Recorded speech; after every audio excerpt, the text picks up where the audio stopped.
ममता दीदी जब कांग्रेस में थी और इंदिरा जी यहां आती थी तो क्या कहती थी? वो बंगाल की अंदरूनी राजनीति में आंतरिक दखल थी क्या? जब वो कांग्रेस में थी और प्रणव दा आते थे या नरसिम्हा राव आते थे तो वो क्या कहती थी? और ये मंच पर आपको स्वपन दा, राहुल जी, दिलीप घोष, समीक दा कोई नहीं दिखाई पड़ता है। मैं बंगाल की जनता को कहना चाहता हूं, ये भ्रांति फैलाने का प्रयास है।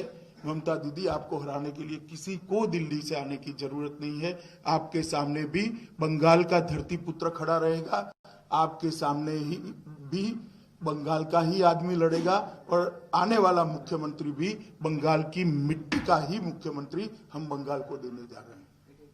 राष्ट्रीय दलों की संकल्पना शायद उनकी मेमोरी लॉस हो गई है, वो खुद राष्ट्रीय दल का मेंबर रही और आप इस प्रकार के देश की कल्पना ममता दीदी आप चाहती हैं जहां एक राज्य के व्यक्ति दूसरे राज्य में ना आ जाए, इस प्रकार का देश चाहते हैं। इतनी कंजर्वेटिव सोच बंगाल के अंदर नहीं स्वीकार होगी दीदी, आप कितना भी हो हल्ला करो। बंगाल खुले मन के लोगों का प्रदेश है, संकीर्ण लोगों का प्रदेश नहीं है। कृष्ण कुमार दास, प्रतिदिन।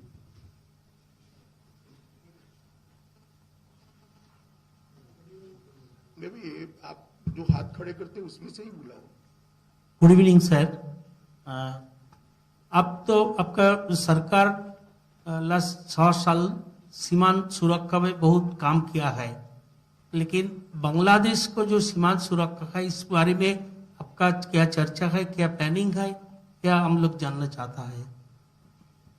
नहीं, देखिए पैनिक जैसी कोई स्थिति नहीं है, परंतु सीमा सुरक्षा सिर्फ बॉर्डर के 6 किलोमीटर की पट्टी के माध्यम से नहीं हो सकती। एक इकोसिस्टम होता है, कलेक्ट्रेट का, डिस्ट्रिक्ट एसपी का, स्टेट गवर्नमेंट का।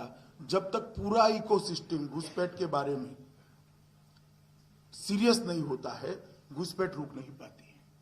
और मैं नहीं मानता कि तुष्टीकरण के आधार पर, अपीसमेंट के आधार पर चलने वाली एक तृणमूल कांग्रेस की सरकार घुसपैठ रोक सकती है।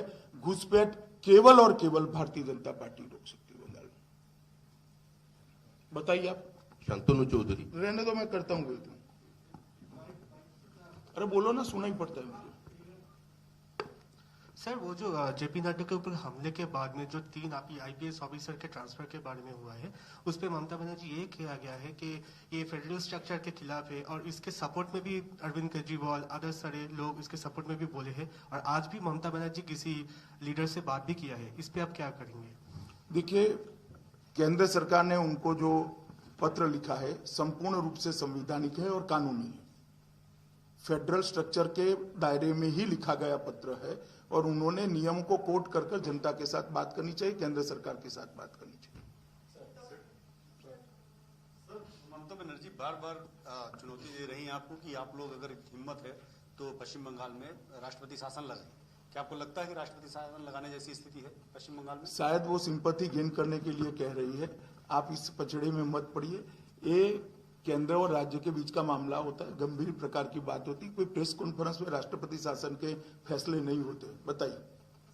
My question is, sir, Bengal is a bordering state and CAA is a very important issue here because there are a lot of legal as well as illegal migrants. So the first question is, sir, when will the CAA rules will be framed? And the second question is, sir, your famous talk about the chronology. आप chronology समझ लीजिए, CAA and then a nationwide NRC. मैं बता देता हूँ। अभी CAA के rules बनना भी बाकी है और बिकॉज ऑफ कोरोना इतना बड़ा अभियान चल नहीं सकता, इसलिए जब टीका लगने की शुरुआत हो जाएगी और कोरोना की साइकिल टूटेगी, इस पर हम जरूर विचार करेंगे और जब करेंगे तब आपको सूचित भी करेंगे।